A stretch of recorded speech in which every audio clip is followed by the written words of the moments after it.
Sometimes you think you know the direction a book is going, and then it completely takes it in a different direction. This is completely what happened with Betrayed. This is a foster carer memoir from Rosie Lewis. It was released originally in 2015.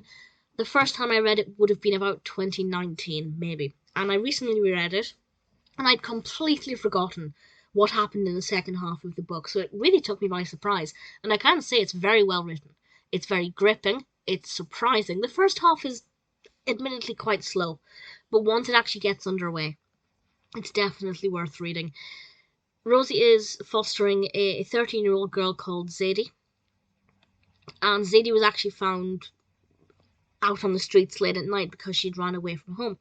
And things are very difficult, first of all, because she's a Muslim and Rosie isn't. And Rosie has to learn quite a lot about the culture very quickly and how to meet Zadie's needs. But Zadie's a very, very polite girl, very quiet, very reserved, and seeming to be harbouring a secret. And she's certain that her family have disowned her, and that her family say, no, if you come back, we'll forgive you. But Zadie's terrified about the idea of going back home. And Rosie has to try and find out exactly why that is. And nothing is as it seems.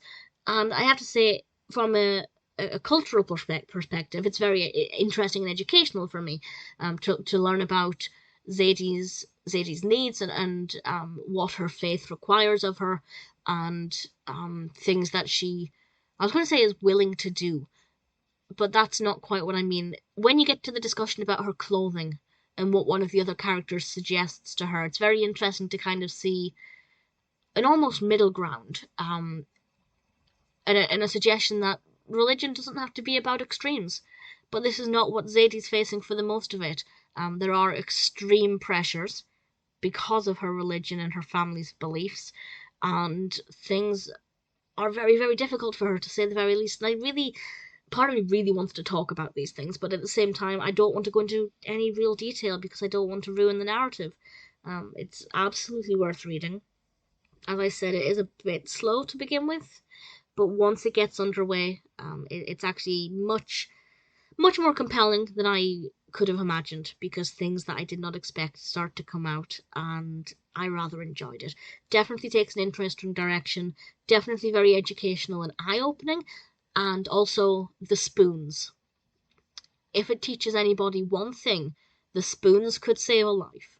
And I won't say any more than that. I feel like I should, because I feel like I should say what this is about, because it could save a life, but I need to leave the incentive there for the book. But it is. It's very well written, very important, and if this is your kind of book, it's absolutely worth reading.